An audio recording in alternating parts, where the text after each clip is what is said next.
Bienvenue à tous dans l'invité de la rédaction. Aujourd'hui, nous recevons Dr Souleymane Astou Diagne, économiste enseignant, chercheur à l'université Alioune Diop de Bombay. C'est pour parler de la visite du Premier ministre canadien Justin Trudeau au Sénégal. C'est un plaisir de vous recevoir sur Médian TV Afrique. Merci beaucoup pour l'invitation, madame. Alors, cette visite est perçue comme une consolidation des relations de coopération multiforme entre Dakar et Ottawa. Qu'en pensez-vous? Alors, il faut s'en réjouir quand un partenaire décide de venir vous rendre visite et de voir en fait avec vous les aspects qui sont dans votre relation partenariale. C'est toujours un événement heureux. Dans le sens où, au Sénégal, l'année 2020 a été décrétée comme l'année du Canada. Donc, c'est une heureuse initiative. Justement, vous avez dit qu'elle intervient dans un contexte particulier, 2020 étant déclarée l'année Canada au Sénégal. Que peut-on dire déjà des relations entre les deux pays? Les relations entre les deux pays sont au beau fixe. En réalité, le Sénégal entretient avec le Canada une relation véritablement d'amitié, d'estime, qui est très stable également, hein, parce que il me semble depuis 1962, on a une relation constante et durable et très stable avec le Canada. Le Canada également, c'est un pays d'accueil pour les Sénégalais. Vous imaginez, il y a une forte communauté d'étudiants au Canada, et c'est un pays également très paisible, qui compte dans le portefeuille diplomatique du Sénégal. Donc véritablement, c'est un pays ami, c'est un pays frère avec lequel nous pourrions tirer d'énormes opportunités sur le domaine déjà de l'éducation. Vous avez vu que l'Agence canadienne de développement appuie énormément l'État du Sénégal dans ces secteurs, avec des investissements consolidants ou structurants qui sont assez soutenus. Il y a également tout le volet coopération sur les mines, qui est aujourd'hui très développé. Oui. Oui, donc ça c'est également à souligner.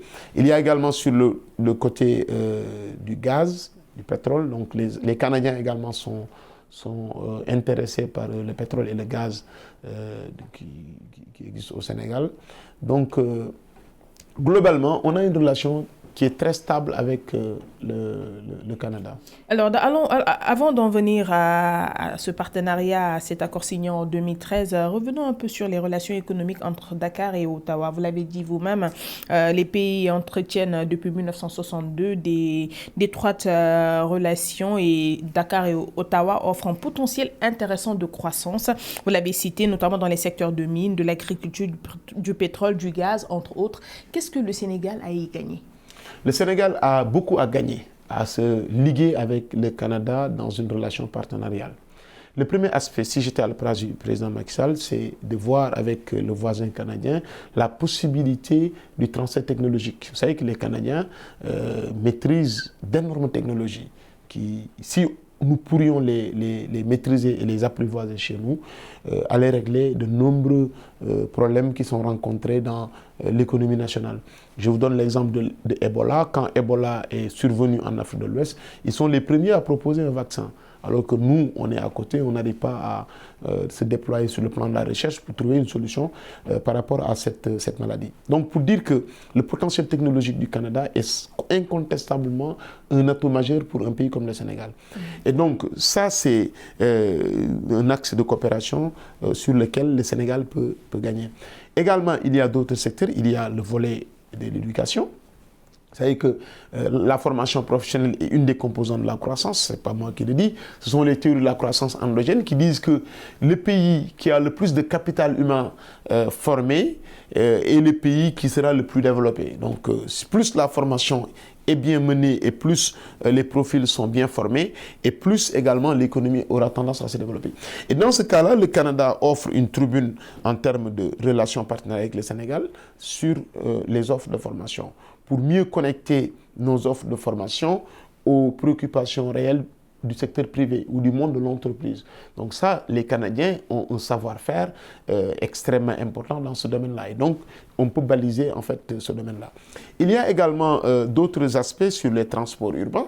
Vous savez, aujourd'hui, le problème de la mobilité à Dakar, les Canadiens ont des solutions très opérationnelles concernant ce volet transport, avec la mobilisation de l'ensemble des compétences qu'ils ont sur ce secteur-là. Je crois que nous pourrions tirer énormément de la coopération avec eux. Et j'en passe sur le domaine de la santé, sur le domaine militaire, sur l'agrobusiness, entre autres. Voilà, déjà en novembre 2013, les deux pays ont signé un cadre de responsabilité mutuelle en matière de coopération au développement. Tout à l'heure, vous l'avez signalé. Mais quels sont les atouts pour le secteur privé national?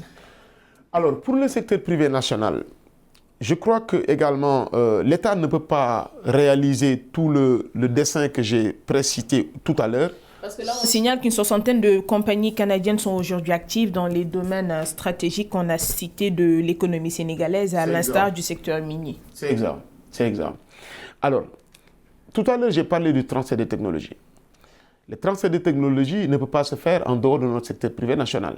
Donc, il va sans dire que si l'État du Sénégal veut opérationnaliser ce transfert de technologie, il faudra qu'il le fasse avec des entreprises du secteur privé.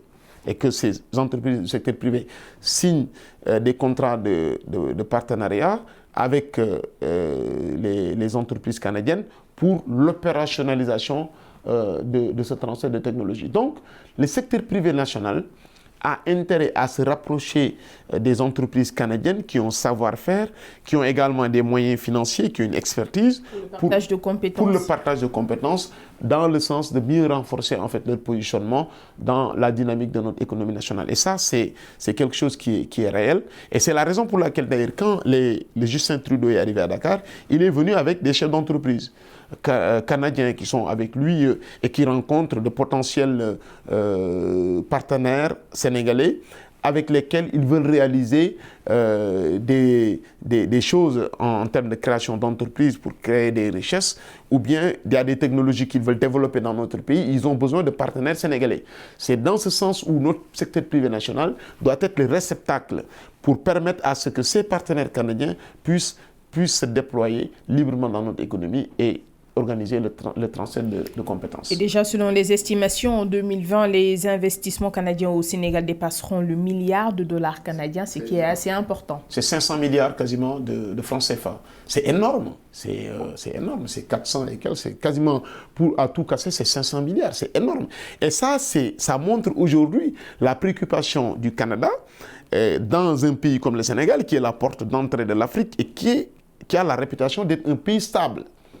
Si aujourd'hui on cristallise toute l'attention de la communauté internationale des grands pays comme le Canada, il va sans dire c'est par rapport à notre stabilité qui nous singularise et qui fait que les gens n'ont pas peur à venir au Sénégal, n'ont pas peur à venir investir parce qu'ils savent que c'est le pays de la Teranga. Et ça, nous devons le préserver. Le pays de la Teranga qui est déjà à l'heure du pétrole et du gaz, c'est assez intéressant.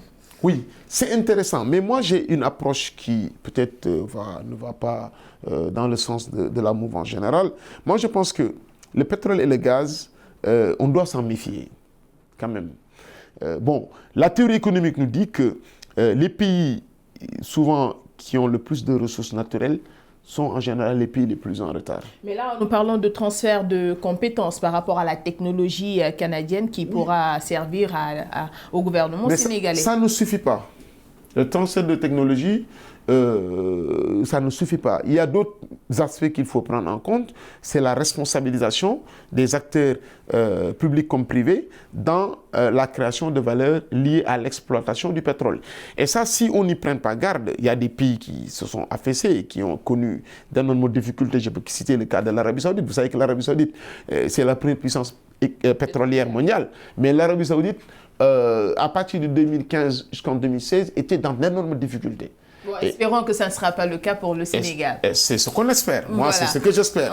Mais en tout cas, en tant qu'analyste, je tire la sonnette d'alarme pour dire attention, ne soyons pas très euphoriques, faisons attention avec le pétrole et le gaz. Ainsi se referme cet entretien. En tout cas, merci. Ce fut un plaisir de vous avoir reçu. Merci. Voilà, c'est tout. Rendez-vous pour un autre invité de la rédaction, toujours sur Médian TV Afrique.